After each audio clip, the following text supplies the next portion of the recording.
All right.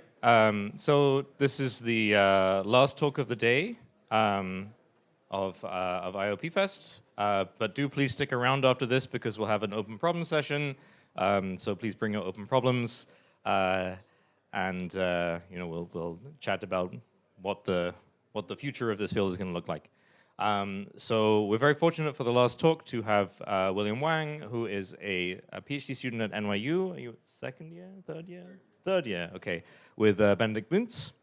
And he's going to tell us about sort of recent direction in understanding proof systems. We heard a little bit about these already, these interactive oracle reductions, and now we're going to hear a lot more. So William, take it away. All right, thank you. Actually, before we start, can we close that door?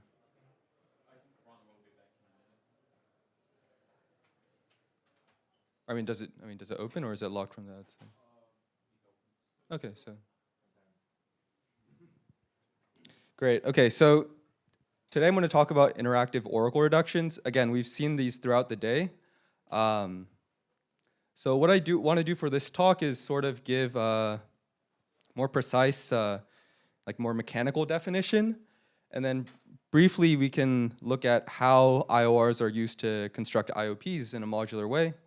And then sort of we'll shift our focus to the main point of this talk, which is how can we use interactive oracle reductions on their own to build more lightweight proof systems. Okay, great. So first of all, just so that we're on the same page, what do I mean by a reduction? So typically when we want to prove a statement, we try to reduce it to simpler and simpler statements, and until they're simple enough that we can just decide them on their own. So let's say I have some statement A. I'm going to first reduce this to some smaller statement B, and then to C, and then maybe the verifier themselves can just decide C themselves. So this overall process I refer to as a proof, and then like some individual step in the process, moving from one statement to another, I refer to as a reduction. Okay, so before we define what an interactive oracle reduction is, let me first define what just an interactive reduction is. Okay, so there's a prover and verifier. They want to test some membership claim in an NP relation. And the prover will receive the instance and witness, the verifier will receive the instance. They'll talk back and forth. And instead of deciding the membership, the verifier is just going to output some new instance, and the prover is going to output some new witness. And intuitively, the goal of this proof system is to reduce the membership claim from the old relation to a membership claim in a new relation. Okay. And completeness and soundness are fairly straightforward. Completeness says if the original instance and witness were in the relation, then the new instance and witness will be in the new relation. And conversely, soundness says that if the old instance was not in the language, then with high probability, the new instance will not be in the new language. Okay. And so a natural question to ask is whether we can make such a reduction succinct. And throughout today, we've seen that a very nice way to sort of frame this question is to move to a different model of interaction, specifically an interactive oracle setting.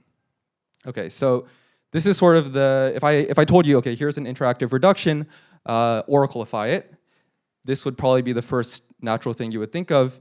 So we'll have the prover send really long messages that the verifier will not read fully, but instead it will query a few symbols of the prover's messages to make to determine its new instance. Okay, and so actually it turns out that this is not sufficient, or it's not expressive enough of a definition to give us what we want. And intuitively, this is because sort of the verifier needs to sort of resolve all of these intermediate oracles that's receiving to the prover and then output a short instance on its own. Whereas in reality, we would like to have these relations be able to reason about the long messages themselves. Okay, so this sort of motivates the actual definition of an interactive oracle reduction that we'll be working with. Okay, so the idea now is we're going to consider sort of a ternary relation where there's both a short instance x as well as a long instance y, okay, in addition to the witness. And in order for the verifier to be succinct, similar to the prover's messages, we're not going to allow the verifier to fully read in the long instance y. and instead it's going to have query access to it. Okay, so again, the prover's messages are long. The verifier will now make queries to both the prover's messages as well as the long instance, and then it will use this information to decide the new instance, as well as a new long instance, okay? And now the new membership claim is if the new short instance, new long instance, and new witness are in the relation. Okay. So obviously a verifier, if it needs to be efficient, cannot fully output this long instance string y prime, right? And so what we're going to do instead is allow it to output sort of a virtual oracle, where this virtual oracle is sort of defined with respect to all of the oracles that it's seen so far. So the old instance oracle as well as any proof oracles that the prover sent during the interaction. Okay. So formally we can say that this verifier outputs some algorithm A, and A sort of can determine what y primes is on the fly. So you ask A, okay, compute me the ith entry of y prime, and now A is going to take I and then look at the other oracles and use this to determine what y prime of, what the ith entry of y prime should be. Okay, and importantly, we require this to have small locality. So in order to determine the ith entry of y prime, we're going to need this algorithm to only inspect a few entries of y in the proof oracles that it's seen so far. And it should become clear why we need this in a moment. Great. So let me also define what completeness and soundness should look like for IORs. So again, completeness is fairly straightforward. If x, y, and w are in the old relation, then the new x, y, and w will be in the new relation. And for soundness, we're actually going to need something a little bit more subtle. We're going to base soundness on proximity. Okay, so let me define this language Lx, for any short instance x. It's basically going to be the set of the long instances y, which correspond with x in the language. Okay. And so the soundness guarantee for an IOR is basically, if this long instance that you provided the verifier is sufficiently far from this language, okay? By far, I mean in terms of Hamming distance, then with high probability, the new instance will be far from the new language induced by the new short instance x prime. Okay. In general, we can also expand this to work with promise relations in general. For this talk, I'm just going to focus on proximity. Great.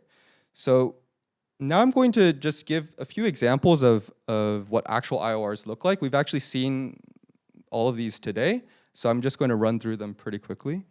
So the first is this sort of folding IOR that we saw in Ali's talk. And basically, here's the setup. We have some code C. Let's assume it's a linear code. And we want to test proximity to the interleaved code.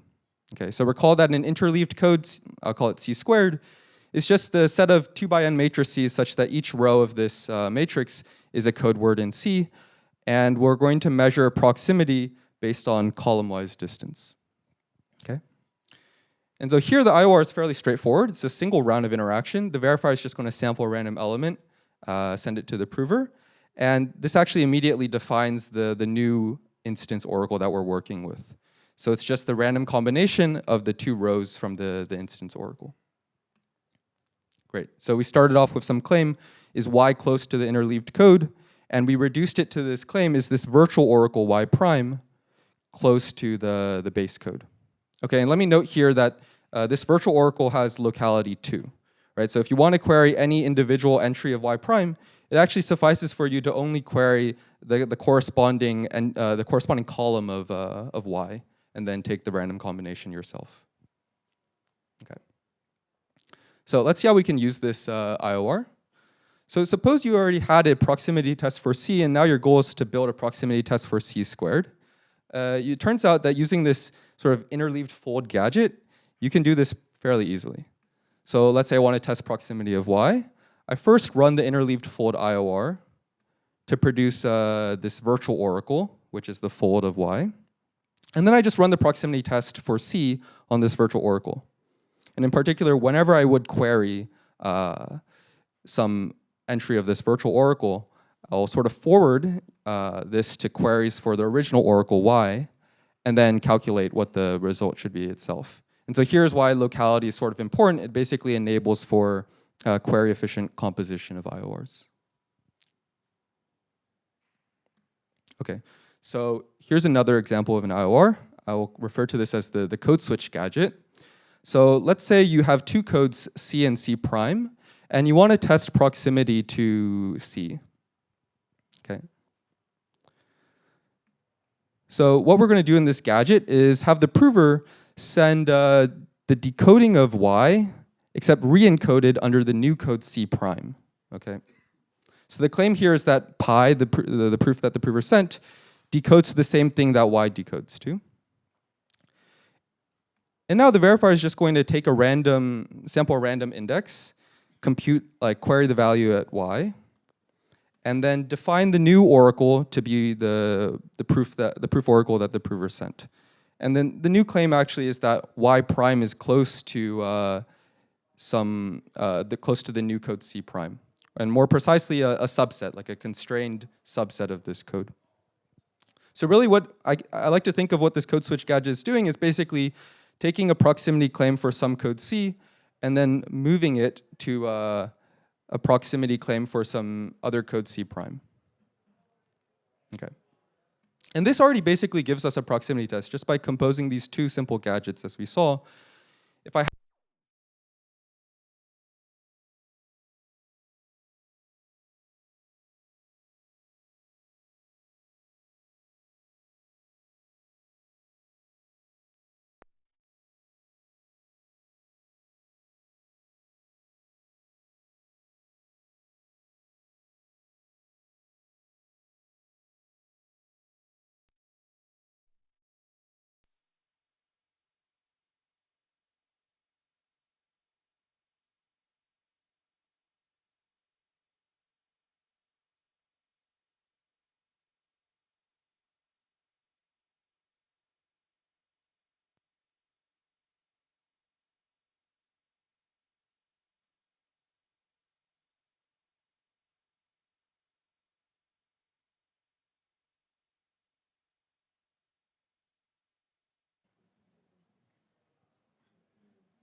Okay, great. Right, so just by composing these two gadgets, we can actually already obtain a fairly simple proximity test. So we can sort of have a sequence of progressively smaller codes, C1, C2, C3, and so on. And then we can sort of work with the interleaved code of C1. We sort of fold it to testing a proximity claim about the base code C1. And then we switch to the interleaving of C2. And then we just repeat this process over and over again. And at each iteration, sort of shrinking the size of our statement by a factor of k. Okay, so this was sort of the simple proximity test that we saw earlier today. Okay, so let's now talk about standalone reductions. So let's say I have this interactive oracle reduction. It turns out that similar to how you can compile an IOP to a succinct non-interactive argument, you can do the same thing for reductions. Essentially using Merkle trees and Fiat-Shamir, you can compile an interactive oracle reduction to a succinct non-interactive reduction. Okay, and let me be a bit more precise about what this transformation does. Basically, we're going to be working with, once we compile this reduction, we're going to be working with a new sort of set of relations where the instance now has the original short instance as well as a commitment to the long instance. And now the witness contains the long instance as well as the witness. Okay, and I won't talk about it here, but we're also going to, it's necessary to work with some strengthening of soundness called knowledge soundness in order for this notion to make sense. Okay, so we have a recipe for converting an interactive oracle reduction to a succinct non-interactive reduction. What can we actually do with succinct non-interactive reductions? So for the rest of this talk, I'm going to focus on a specific kind of succinct non-interactive reduction, which I'll refer to as an accumulation or folding scheme. Okay, so the way I like to think about an accumulation scheme for a relation R is that it's simply a reduction from the product R times R star to R star itself. And R star here is some sort of arbitrary relation that you can define for the purpose of your proof system. Okay, So this is what it sort of looks like unwrapped. If I have a membership claim in R and a membership claim in R star, I can run this reduction in order to convert this into a single membership claim in R star. Right. And the goal of an accumulation scheme is sort of to be as lightweight as possible, especially compared to a succinct argument for R. So it turns out that if you have a succinct argument for R, you can always build a trivial accumulation scheme just by running the argument itself.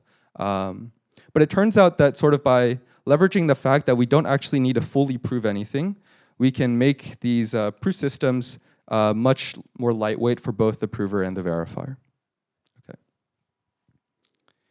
Okay, so if I give you an accumulation scheme, what can you do with it?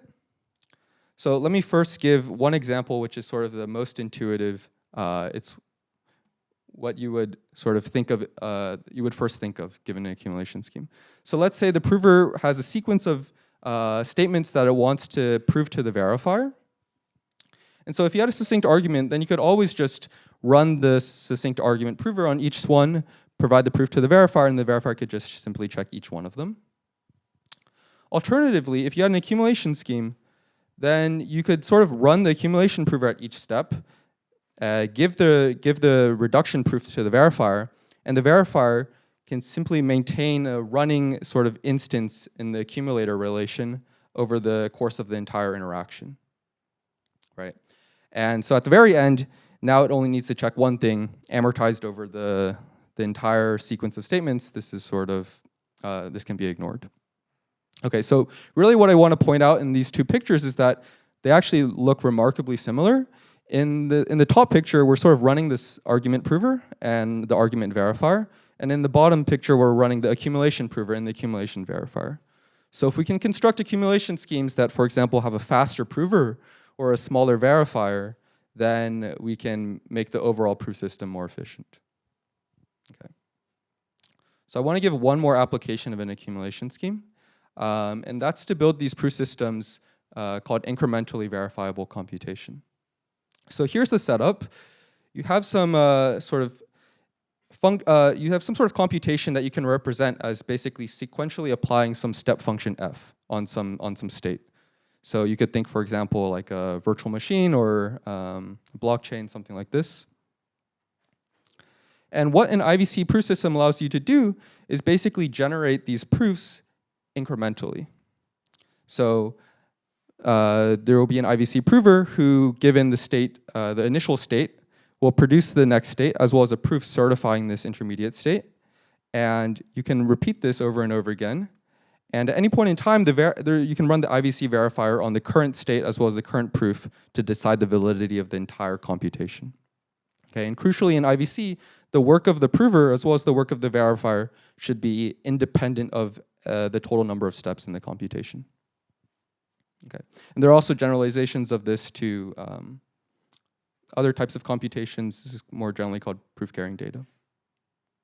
Okay, so if you look at how IVC proof systems are constructed, the sort of classical approach is to take a succinct argument and intuitively run the argument prover on some circuit which computes both the step function f as well as the argument verifier, which checks that the previous proof was correct. So at every given step, you're going to prove not only was this step of the computation correct, but also the previous proof would have been accepted by the verifier. Okay, and it turns out that using an accumulation scheme, you can sort of build an IVC proof system that again looks very similar to the IVC from succinct arguments, except instead of running the argument prover, you're going to be running the accumulation prover. And instead of proving a statement about a circuit that contains the argument verifier, you're going to be proving a circuit which contains the accumulation verifier. And so again, if we can construct accumulation schemes where the prover is more efficient than a corresponding argument prover, and the accumulation verifier, when you represent it as a circuit, is smaller than a corresponding argument verifier, then you can obtain an overall more efficient proof system. Okay.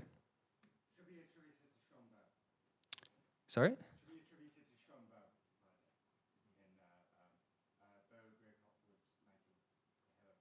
Yes, yes. Right, yes. Okay, so good. So before I want to talk about how IORs can be used to build accumulation schemes, I want to sort of give an abstract view of what prior accumulation schemes, such as Halo or Nova, do. Okay, because this will sort of inform how we construct hash-based accumulation schemes. So my claim is that a lot of these accumulation schemes have some sort of information theoretic core protocol that don't work with any specific cryptography at all. So previously, you would use like some sort of homomorphic vector commitment based on the security of group-based cryptography. But first, let me try to isolate this information theoretic protocol. So roughly the idea is that the verifier has access to these two inputs, x1 and x2, and it wants to test whether two vectors, v1 and v2, are in some languages, and these languages will be induced by the x1 and x2 values. Okay. So what all of these prior accumulation schemes do is that they will basically run this verifier, except this verifier will not have access to v1 and v2 themselves. So it'll be sort of oblivious to what the actual vectors are. And instead, using the help of the prover, it's going to output some new x, as well as some random scalar r. And the new claim will be that this combination of v1 and v2 with respect to r is in some new language induced by the new short instance x. Okay. So let's say you have such an information theoretic core.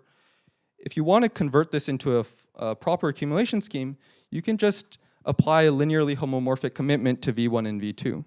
And this is what the accumulation scheme looks like. So the verifier will now, instead of receiving v1 and v2, receive a commitment to v1 and v2. And it can actually compute this random combination of the commitments itself. Right? So it'll output some new commitment, which is obtained by adding the first commitment and the second commitment. And because this commitment scheme is homomorphic, an opening to to this random combination of commitments is precisely the corresponding random combination of the input vectors v1 and v2. Okay. And so sort of the way that we got into building these hash-based accumulation schemes was to ask, can we use commitments that don't have any sort of homomorphic properties attached to them? For example, a Merkle tree. So the answer is yes, and I'll try to explain at a high level how we do it. Roughly speaking, the idea is that we're going to take this core protocol and lift it to an IOR, such that once we compile this IOR using Merkle trees and Fiat Shamir, we'll obtain a hash-based accumulation scheme. Okay. So how does this look? The intuition is that instead of working with v1 and v2 themselves, we're going to sort of robustify this procedure by encoding everything with some code C. Right? So previously I had some claim that v1 is in some language and v2 is in some language. I'll now ask, is some oracle y1 close to the set of code words corresponding to the encodings of this language? And is some oracle y2 close to some set of code words which encode the other language? Okay, and now the output claim will be, is some random combination of these two oracles y1 and y2 close to the set of code words encoding the output language? Okay, and now it's fairly straightforward. We just run the exact same core protocol, but now instead of outputting some commitment to the random combination, we're going to output the virtual oracle y1 plus r times y2. Okay. So this is sort of at least one component of the IOR which will compile to a hash-based accumulation scheme. Okay, so take this protocol that I've described here, and I'm just going to compress it into this gadget, which I'll call a fancy fold. Okay. So what does fancy fold do? It takes two input oracles and it reduces individual proximity claims on both of them into a single proximity claim on the virtual oracle. And so if you sort of look at this by itself, it seems like we're already done. We've taken two claims, we've reduced it to one. But it turns out that we're not there yet. And that's because fancy fold outputs some virtual oracle. Right? You'll recall that a virtual oracle is actually, this virtual oracle is defined over these two actual physical oracles. So if we were to actually compile this protocol directly to a hash-based accumulation scheme, you would have to carry around these 2 Merkle commitments as opposed to 1. And this sort of precludes the type of accumulation schemes that we want to construct. So what are we going to do instead? We're going to run a code switching protocol. And in particular, we're going to code switch to the same code C. Okay, so let me just finish what the diagram does. The code switching protocol takes this proximity claim for a virtual oracle to the code C and converts it to a proximity claim, again, to the same code, but this time with a real oracle. Okay, and I want to sort of take a moment to pause and note that the fact that this is the same code is kind of weird. So if I told you that I was going to run a code switch protocol and switch the same code in the context of an IOP, it would be extremely stupid. There would be no reason to do it, right? Because anytime you would want to query this oracle, you might as well have just queried the virtual oracle anyways. But the interesting thing is that when you want to build like an accumulation scheme, you really don't want to work within a virtual oracle. So in some sense, we're constructing this IOR, which outputs a physical or a real oracle. And this overall protocol is suitable for compiling to a hash-based accumulation scheme. Okay. One other note that I want to make is that if you compare this to the sort of simple proximity test I gave earlier, in the simple proximity test, you're sort of running this sequence of folds and code switches, right? Fold, hop, fold, hop, fold, hop, until you arrive to a statement that's sufficiently small. But here, when we're building this IOR for an accumulation scheme, we actually only need to do a single fold and a single hop. And sort of this is where we can expect to get a more efficient prover and a more efficient verifier. In fact, using some optimizations, you can actually have a verifier that performs strictly fewer queries than any of these hash-based IOPs, as well as a prover that makes. Okay, I don't want to claim anything too strong, but makes fewer field operations and hashing than a corresponding argument prover. Okay. So that's all I want to say about accumulation schemes. Let me sort of move to the summary. So sort of the main takeaway that I want to give is that IORs enable extremely modular constructions of IOPs. And we've actually seen this throughout today. In fact, if you look at how actual practitioners are sort of implementing these protocols and also formally verifying these protocols, they look a lot like basically taking these gadgets IORs and composing them in a very generic way to build bigger and more intricate protocols. So in particular, I want to highlight that, for example, ArcLib, which is this library aimed at formally verifying cryptographic proof systems, I think we'll see more of it tomorrow as well. They actually use a slight generalization of IORs, a functional IOR, as the main object in their formalization effort. Okay, so one more thing, before we get too gung-ho about IORs, I sort of want to also sanity check one thing. So previously I gave this picture of a proof system for proving a claim A, and I said, okay, well typically we're going to reduce it to some statement B and reduce it to some statement C and so on. And the rough idea is that if you have the soundness error for these intermediate reductions be small enough, then the overall soundness error, which is bounded by the sum of these individual errors, will also be small, and we're happy. It turns out that, I think one reasonable question to ask is whether all IOPs should satisfy this structure. And the answer is no. So for example, if you consider an interactive oracle proof that has soundness error, like let's say 1/2, and I just repeat it sequentially a bunch of times, then I can amplify the soundness error intuitively.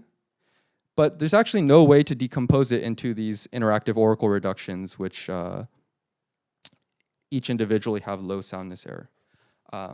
But I want to make the claim that essentially every IOP that we're sort of interested in actually already obeys this structure. So in particular, if you want to build an IOP that compiles to a non-interactive argument, you're sort of always implicitly working with IORs.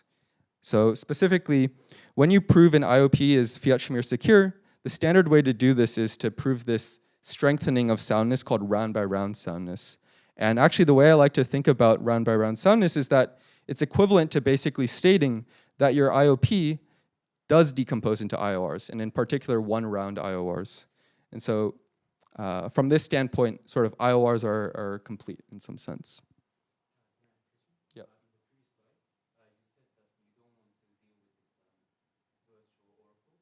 Yeah.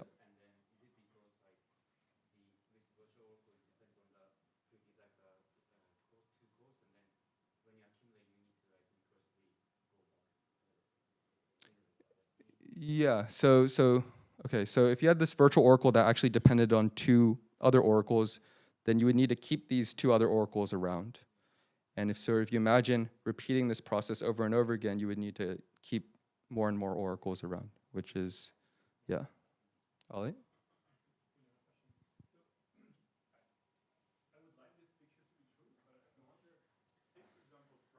Yes.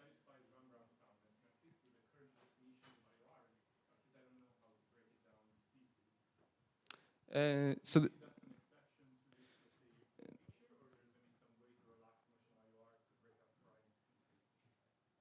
I think it does decompose. It's just that in all of the rounds, the IOR needs to reason about the full set of oracles that's been sent so far.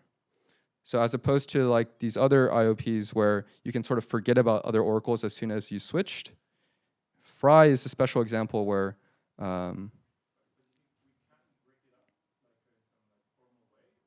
yeah.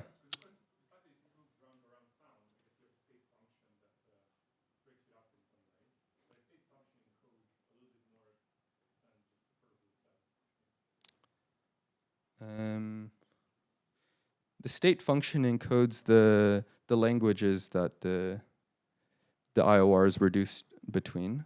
It's just that the languages are they just grow larger. There's more oracles to track.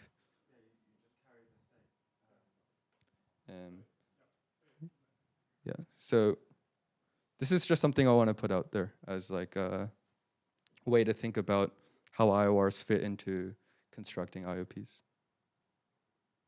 Okay.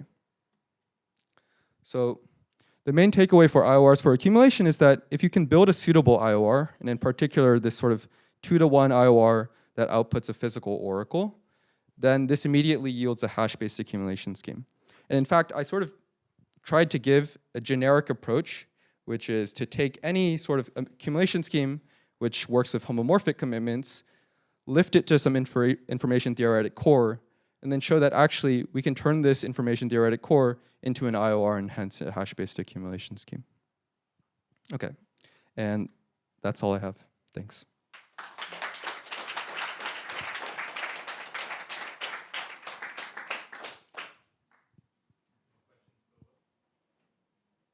Yep.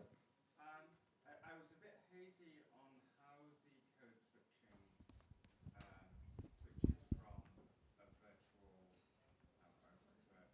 real oracle.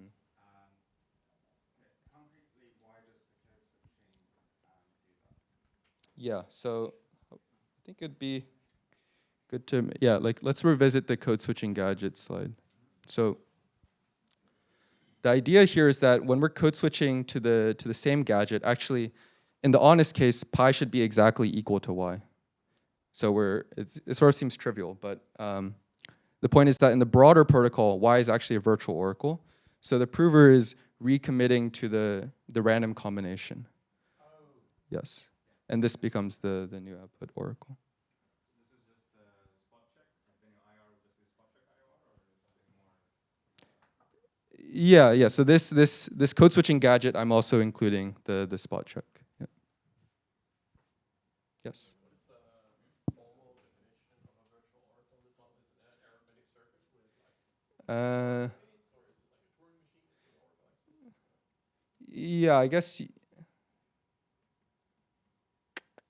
Let me get to this. Yeah, I don't think you have to be too. Like you can do things in the Turing machine that you can't do with just like it needs to be an arithmetic circuit. Sure. But you can define it to be a Turing machine and then you just get more efficiency. Okay. So. But it's not allowed to interact with the prover. No. So just imagine that like whatever model you're in for the verifier, just imagine that like there's some corresponding algorithm in the same model which just like the verifier has Oracle access to the things, but its only job is to sort of compute the. But it can't like, I don't know, decompose I guess.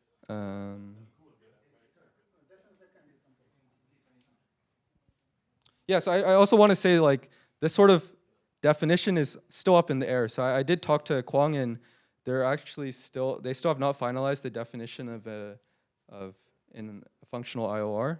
I think there's like a lot of intricacies here, but yeah. Like packing in this model? What do you mean by packing? Like Binny style packing, where I pack like many small field elements into a larger field element, and I have an oracle that only allows me to access polynomials over the larger extension.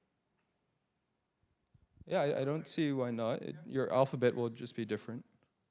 But that's an interactive protocol when I need to open. Like the prover needs to send me something. Model the packing via, or you think you're saying where the virtual oracle itself captures that? Exactly. Oh no, I thought you meant that interactive reduction. No. The virtual oracle itself. Like I have a protocol that's like operating over GF2, and it needs to like evaluate, but that evaluation in turns is actually a software code. I think you can just model it as, if it's an interactive thing, you just make your IOR bigger with that interaction and then make your A account for that. Not interact. So there's a composition of IORs, no? Yeah, I think it's just a claim reduction, so you don't even need Oracle part. Sorry? You don't even need Oracle part. I think it's just a claim reduction. Right? You just But- have a sort of But like if I have you a construct a virtual Oracle. if I have a protocol over GF2, it doesn't know if it's interacting with a, like it could feasibly not know whether it's interacting with an oracle that happens to be native over GF2, or it's a subcode calling to go to get those evaluations. Whatever things we need to know about the field as well. Like all of the definitions can just make clear. I mean, yeah, but Like- The virtual oracle got it. But then it that needs to takes any function of the index that is being queried at the oracle is access to and can do whatever it can do. okay, yeah. That was my understanding. Okay.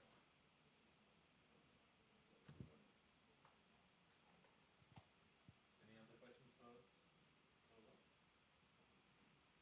Okay. All right, so then I propose, so let's all thank the speakers today.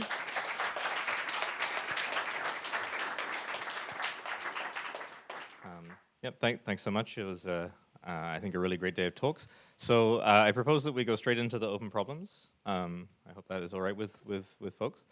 Ron is going to disagree with me. Should we do like a 2-minute break? People on bathroom breaks or something? Yeah, well, we can maybe. Like a 2-minute break and quickly reconvene? Yep, sounds good. 5 minutes, right? All right. Drive a hard bargain.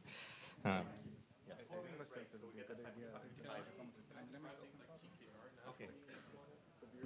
There I'm sort of starting from the end, and then I'm not sort of, Yeah. there's like polynomials like